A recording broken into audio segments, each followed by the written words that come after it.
శ్రీరామనామాన్ని వ్రాసినంత మాత్రం చేత రామచంద్ర ప్రభువే మనం చేరుకోవలసినటువంటి స్థితిని నిర్దేశిస్తాడు.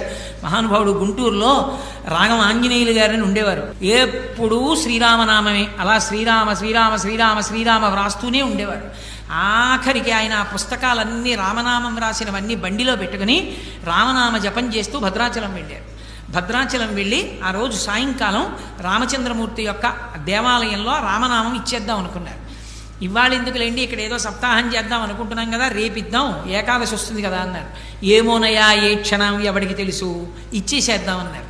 ఆ రోజు రాత్రి రామచంద్రమూర్తికి రామనామం అంతా సమర్పించి మరునాటి నుంచి క్రతువు ప్రారంభం అవుతుంది. భద్రాచలంలో వచ్చి యజ్ఞ భాగం దగ్గర నించున్నారు. లోపల రామచంద్రమూర్తి దేవాలయంలో గంటలు మోగి అక్కడికి దగ్గరలోంచి ఆ స్వామి వైభవం, ఆ కీర్తన వినపడుతూ నీరాజనం కనపడుతోంది.